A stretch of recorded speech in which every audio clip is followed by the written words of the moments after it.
வணக்கம் நேயர்களே, நீங்கள் கேட்டுக்கொண்டிருப்பது பட்டாம்பூச்சி எஃப்எம். இது நீங்க நல்லா இருக்கணும். என்கிட்ட பொட்டி நிறைய தங்கம் இருக்கு, வைரம் இருக்கு, அக்கவுண்ட்ல கோடி கோடியா பணம் இருக்கு, பயணம் போக கலர் கலரா கார் இருக்கு, பைக் இருக்கு. ஆனா என்று இழுப்பவர்கள் தேங்கி நிற்கக்கூடிய ஒரு புள்ளி எதுன்னா அது அவங்க ஹெல்த் தான். இப்பெல்லாம் நோய் இல்லாத மனிதர்களே இல்லைன்னு சொல்லலாம். ஆமாங்க, இந்த பூமியில பூரண ஆரோக்கியம் உள்ள மனிதர்கள் குறைஞ்சிட்டே வராங்க. அப்படிப்பட்ட இந்த சொசைட்டிக்கு நிம்மதியை கொட்டி கொடுக்கறதுக்காக கூட நிறைய குறிப்புகளை கொடுக்கிற நிகழ்ச்சி தான் நீங்க நல்லா இருக்கணும். இதோ எளிமையான ஆரோக்கிய குறிப்புகளை தன் இனிமையான குரல்ல வழங்குறதுக்காக நம்மோடு இணையறாங்க சென்னை அக்கு யோகா மருத்துவர் சாந்தா தேவி அவர்கள். வாங்க நேர்களே, நிகழ்ச்சிக்குள்ள போகலாம். வணக்கம் பட்டாம்பூச்சி எஃப்எம். நான் உங்கள் அக்கு யோகா மருத்துவர் வெல்னஸ் கோச் சாந்தா தேவி. நீங்க நல்லா இருக்கணும். நம்ம நல்லா இருக்கிறத பத்தி பேசலாமா? அதுக்காக நடக்கலாமா? வாங்க இன்னைக்கு நடைப்பயிற்சி பத்தி பேசலாம். நடையா நடக்கிறோம், விதவிதமா நடக்கிறோம். பார்க்ல நடக்கிறோம், ரோட்ல நடக்கிறோம், பீச்ல நடக்கிறோம், மலையில நடக்கிறோம், வீட்டுல நடக்கிறோம். ஆனா இன்றைய காலகட்டத்துல நடக்கிறதுக்கான வாய்ப்பு பெரும்பாலும் குறைஞ்சிட்டு. இப்போ அந்த செடன்டரி லைஃப் ஸ்டைல் ரொம்ப நடக்கிறது இல்லைங்க. ஒரு ரொட்டீன் இல்லைன்னா போரிங் லைஃப் ஸ்டைல்.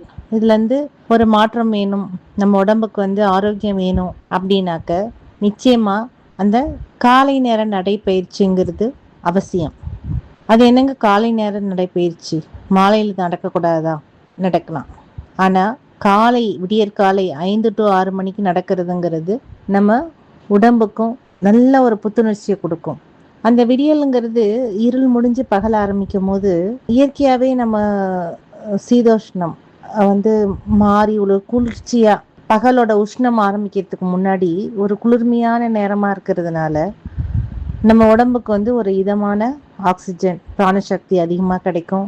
நம்ம மட்டும் இல்லாம பறவைகள்லாம் விழிச்சு அழகா அதனோட குரல்களை கேட்டுக்கிட்டு இயற்கையோட இணைஞ்சு இருக்கிறதுக்கான ஒரு அற்புதமான பொழுதுங்கிறது அந்த விடிய காலை தானே.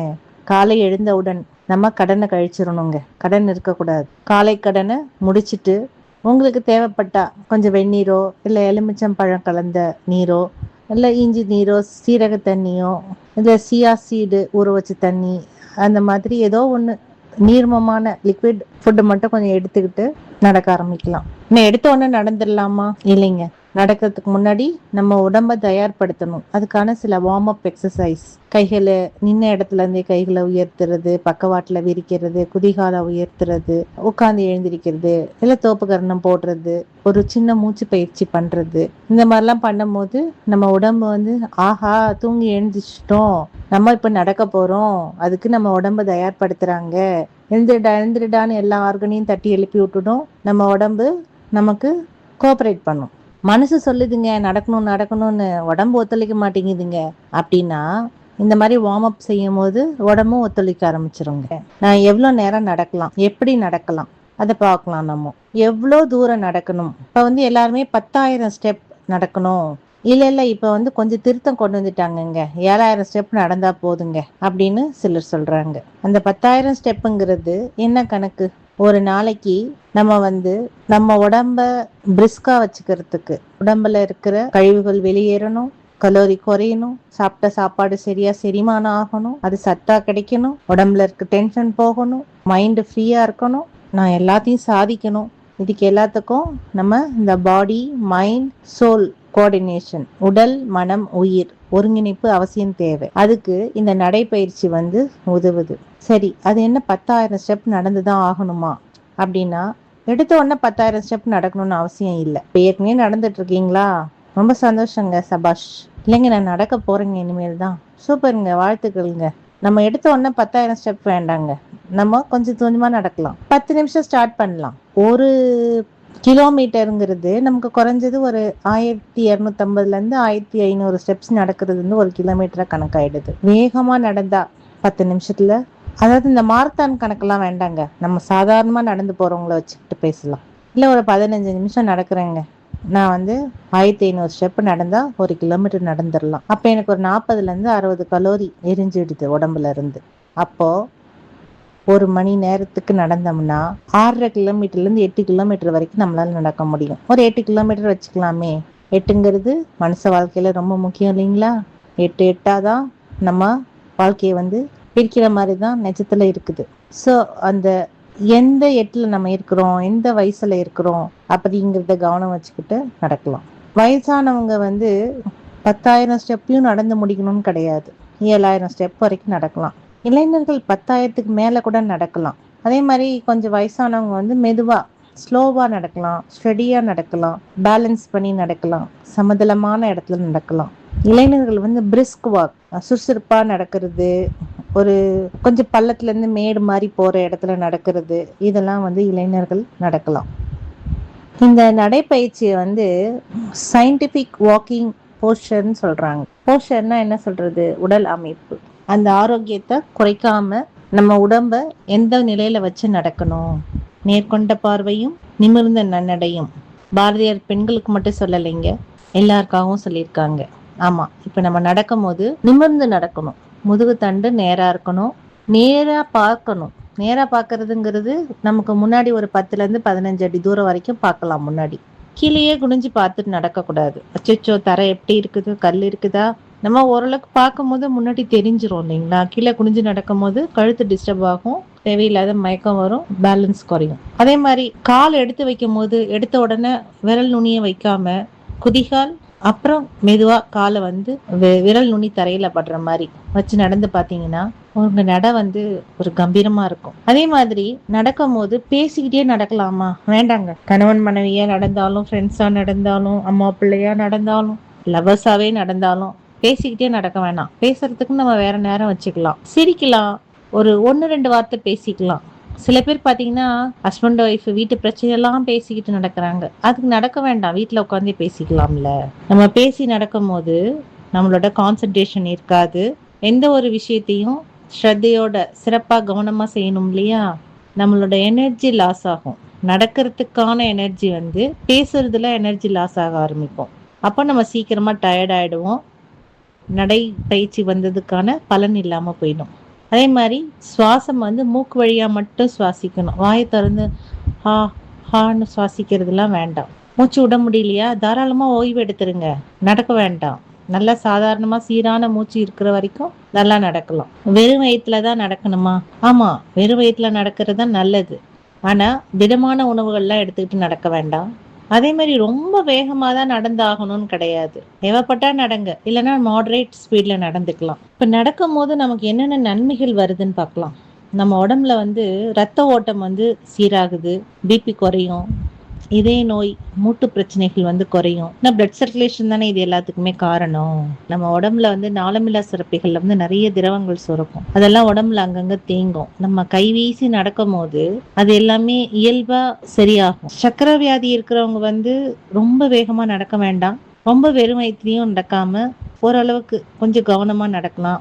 அவங்க வந்து எம்டி ஸ்டமக்ல நடக்கிறத விட நடக்கலாம், கொஞ்சம் தூரம் நடங்க. அதுக்கு பிறகு சாப்பிட்ட பிறகு ஒரு 10-15 நிமிஷம் நடக்கும் போது அந்த சாப்பிட்ட உடனே சர்க்கரை உயர்வு, இன்சுலின் ஸ்பைக் ஆகாம தடுக்கும். இன்சுலின் செயல்பாடு வந்து மேம்படுத்தும் அது. அப்புறம் வந்து இந்த டிப்ரெஷன், ஆங்ஸைட்டி, மனசோர்வு இருக்கிறவங்க காலையில நடக்கும் போது அந்த இளம் காற்று, இளம் வெயில், அந்த ஒரு ரம்யமான சூழ்நிலை வந்து நம்மளோட மனசுக்கு வந்து இதமா இருக்கும். தேவையற்ற எண்ணங்கள் வந்து தோன்றாது. அதனால நம்ம உடம்புல செரோட்டனின், என்டார்பின் சொல்லக்கூடிய ஹாப்பி ஹார்மோன்ஸ் நிறைய உற்பத்தி ஆகும் போது மனசு, உடம்பு எல்லாமே சந்தோஷமா ஃபீல் ஆகும். நமக்கு என்னங்க தேவை? அமைதியா இருக்கணும், மனசு உடம்பு ஆரோக்கியமா இருக்கணும், மூளை நல்லா செயல்படணும். இது இருந்தா நம்ம எல்லாத்தையும் ஜெயிச்சிடலாம் இல்லைங்களா? Health is wealth. ஆரோக்கியம் தான் நோயற்ற வாழ்வே குறைவற்ற செல்வம். அதுக்கு வந்து இந்த நடைப்பயிற்சி உதவும். வயதானவர்கள் நடக்கும் போது அவங்களுக்கு இந்த டெம்னீஷியான்னு சொல்லக்கூடிய ஞாபக சக்தி குறையும். அதெல்லாம் இல்லாம நல்ல நினைவு திறன் கூடும். அதே மாதிரி அவங்களுக்கு ஒரு தனிமை உணர்வு போகும். மூட்டு வலி பிரச்சனை பெருசா வராம தடுக்கலாம் ஆரம்பத்துல இருந்தே நடக்கும் போது. இது நேரம் வந்து காலையில 5ல இருந்து 6 மணி வரைக்கும் நடக்கிறது வந்து ரொம்ப சிறப்பான நேரம். குறைஞ்சது 10 நிமிஷம் நடங்க, அதிகபட்சம் ஒரு 60 நிமிஷம் நடக்கலாம். கையில வந்து ஒரு சின்முத்திரை வச்சுக்கலாம். நம்மளோட ஆள்காட்டி விரலையும் கட்டை விரலையும் சேர்த்து வச்சு நடக்கும் போது மனசு வந்து அமைதியாகும், சுவாசம் சீரா இருக்கும். கூடுமான வரையில வந்து நம்ம இந்த பேர் ஃபுட் வாக்கிங் சொல்றோம் இல்லைங்களா, செருப்பு அணியாம நடக்கிறது, அது ரொம்ப நல்லது. அது வந்து இப்போ நீங்க ஒரு பார்க்ல நடக்கிறீங்க, புல்லுல நடக்கிறீங்க, மண் தரையில நடக்கிறோம், இல்ல கோவில் கருங்கல் தரையில நடக்கிறோம். சில பார்க்ல வந்து கூழாங்கல்லாம் போட்டிருப்பாங்க. அதுல நடக்கும்போது வந்து பாதத்துல இருக்கிற நரம்புகள்லாம் தூண்டப்படும். அதனால உடம்பு வந்து நல்ல ஆரோக்கியம் கிடைக்கும். இது வந்து கிரவுண்டிங் டெக்னிக்னு சொல்லுவாங்க. இதனால நம்ம உடம்புல இருக்கிற உடற்காந்தம் சொல்லுவாங்க, பயோமேக்னெட்டிக் ஃபீல்டு வந்து நல்லா செயல்படும். அதனால நம்ம உடம்புல ரத்த ஓட்டம், வெப்ப ஓட்டம், காற்றோட்டம், உயிரோட்டம், காந்த ஓட்டம் சரியா நடைபெறும். அதனால நம்ம உடலும் மனசும் உயிரும் ஆரோக்கியமா இருக்கும். ஆனா டயபிட்டிஸ் பேஷண்ட் வந்து நீரிழிவு நோயாளிகள் கூடுமான வரையில நீங்க செருப்பு அணிஞ்சு நடக்கலாம், ஷூ போட்டு நடக்கலாம். அதுக்காக வந்து நடக்கிறவங்க எல்லாருமே எம்சிஆர் செப்பல், அந்த சாஃப்ட் செப்பல் போட்டு நடக்காம கடினமான ஹார்டா இருக்கிற செப்பல் போட்டு நடக்கிறது தான் நல்லது. தரையில நடக்க சொன்னீங்களேன்னு சொல்லிட்டு கான்கிரீட் தரையில டைல்ஸ்ல ரொம்ப நேரம் நிக்கிறது நடக்கிறதுங்கிறது நமக்கு குதிகால் வலி, ஆங்கிள் ஸ்ட்ரெஸ் ஆகும். நிறைய பெண்களுக்கு வந்து கால்வலின்னு சொல்லுவாங்க பாருங்க. இதெல்லாமே வந்து நம்ம வீட்டு கிச்சன்லயோ இல்ல வீட்டுக்குள்ளாரையே இந்த மாதிரி வெறுங்காலோட நடக்கும் போது இந்த பிரச்சனைகள் வரும். மண்ணோட தொடர்பு இருக்கும் போது நம்ம உடம்பு வந்து ஆரோக்கியமா இருக்கும். கர்ப்பிணிகள் நடக்கலாமா? நடக்கலாம். ஆனா முதல் 3 மாதங்கள் வந்து தவிர்த்துக்கிறது நல்லது. பொதுவா நம்ம பாரம்பரியத்துல வந்து வளகாப்பு முடிஞ்சதுக்கு பிறகு நடக்கணும், அம்மா வீட்டுக்கு கூட்டு போய் நாங்க மெதுவா நடக்க வைக்கிறோம் 7ஆம் மாசத்துக்கு பிறகு அப்படின்னு சொல்லுவாங்க. அது மெதுவா டாக்டரோட ஆலோசனைப்படி நடக்கும் போது அவங்களுக்கு வந்து நார்மல் டெலிவரிக்கான வாய்ப்புகள் வந்து அதிகமாகும். விதவிதமான நடை இருக்குது இல்லையா? நேர்கொண்ட நடை, வளைஞ்சு வளைஞ்சு நடக்கிறது, சைட்ல நடக்கிறது, குதிச்சு நடக்கிறது, மேல் நோக்கி நடந்து போறது, தண்ணியில நடக்கிறது, எத்தனோ நடை இருக்கு. அதுல இன்னொரு நடை வடிவம் 8 வடிவ நடை, 8 வாக். அந்த 8 ஷேப்பை வந்து 2 வட்டம் போட்டு 8 மாதிரி ஒரு உருவத்தை வந்து தரையில வரைஞ்சிக்கலாம். அந்த 2 வட்டமும் ஒரே அளவுல இருக்கணும். இதை வந்து நடக்கும் போது சில கவனம் வச்சுக்கணும். நம்ம இதுல வந்து வேகமா நடக்கிறது தவிர்ப்பது நல்லது. ஏன்னா சில நேரம் மயக்கம் வரும். இதுல வந்து மெதுவா கண்டிப்பா நேரா நிமிர்ந்து நடக்கணும், சுவாசம் கவனிச்சுக்கணும், உடம்ப வந்து சாயாம திரும்பும் போது கொஞ்சம் கவனமா பேலன்ஸ் பண்ணி நடக்கும் போது நல்ல பலன் கொடுக்கும். எவ்வளோ நேரம் நடக்கலாம்? ஒரு 5லேருந்து 10 நிமிஷம். ஒரு ரொம்ப ஸ்பீடு இல்லாம நார்மலா நடக்கலாம். இல்லைன்னா 2 நிமிஷம் மாடரேட் ஸ்பீட்ல 2 நிமிஷம் நடக்கிறது, 1 நிமிஷம் ஓய்வு, அடுத்த 2 நிமிஷம் நடக்கிறது. அந்த மாதிரி ஒரு 10 நிமிடம் அல்லது 20 நிமிடம் வரைக்கும் கூட நடக்கலாம். அதுவும் நல்ல பலன் கொடுக்கும். இந்த 8 வாக்ல நடக்கும் போது நம்ம உடம்பு வந்து சமநிலையில இருக்கும். பாடி மைண்ட் சோல் கோஆர்டினேஷன் வந்து சூப்பரா இருக்கும். கான்சன்ட்ரேஷன் கிடைக்கும். ஸ்ட்ரெஸ் டிப்ரெஷன் குறையும். வெயிட் லாஸ் ஆகும். ஹிப் மொபிலிட்டி, நீ ஃப்ளெக்சிபிலிட்டிலாம் கிடைக்கும். நம்ம முட்டு தேய்மானம்லாம் இல்லாமல் ஒரு மூட்டுக்கெல்லாம் இயல்பா ஒரு இயவுத்தன்மை வந்து கிடைக்கும். ஆனால் இது வந்து வெளியில போய் நடக்க முடியாது அந்த மாதிரி இருக்கிறவங்க வீட்டில் மாடியில் இல்லை பார்க்கில் கூட போட்டிருக்காங்க அந்த மாதிரி, அதில் நடக்கலாம். வேற வழியே இல்லைங்க, எனக்கு டைம் கிடையாது, ஆனாலும் நான் கொஞ்சம் நடக்கணும் அப்படின்னு நினைக்கிறவங்க, இல்லை எனக்கு பேலன்ஸ் கொஞ்சம் கம்மியாக இருக்குது, எனக்கு வந்து மைண்ட்ஃபுல்லாக யாரோடையும் எந்த டிஸ்டர்பன்ஸ் இல்லாமல் நடக்கணும்னு நினைக்கிறாங்க, இந்த 8 வாக் நடக்கலாங்க. ஆனால் தலை சுற்றல், ரொம்ப சிவியராக நீ பெயின் இருக்கிறவங்க, கர்ப்பிணிகள் அவசியம் தவிர்த்திடணும். நடக்கலாமா? நடையாக நடக்கலாம். முன்னாடிலாம் சொல்லுவோம் நடராஜா சர்வீஸ்ல வந்தோம். நடராஜா சர்வீஸ்னா வேற ஒன்றும் இல்லை, நம்ம வெறுங்காலோட நடந்தே வந்தோம் அப்படின்றது. காலையில எழுந்திரிச்ச உடனே அன்றைய நாளுக்கான புத்துணர்ச்சிக்காக கைவீசி நடப்போம். இயற்கை காற்றை சுவாசிச்சு இயற்கையை ரசிச்சு, ஆஹா இன்றைக்கு புதிய மேகம், புதிய காற்று, புதிய விடியல், புதிய நலன் எல்லாமே கிடைக்க நீங்க நல்லா இருக்கணும் என்று வாழ்த்துகிறேன். தொடர்ந்து பேசலாம். நேயர்களே, நீங்கள் இதுவரை கேட்டது நீங்க நல்லா இருக்கணும். இந்த நிகழ்ச்சியை உங்களுக்கு வழங்கியவர் சென்னை அக்கு யோகா மருத்துவர் சாந்தா தேவி அவர்கள். தொடர்ந்து இணைந்திருங்கள். மீண்டும் இதுபோல் இன்னும் ஒரு நிகழ்ச்சியில் சந்திக்கலாம். இது ஒரு பட்டாம்பூச்சி எஃப்எம் தயாரிப்பு.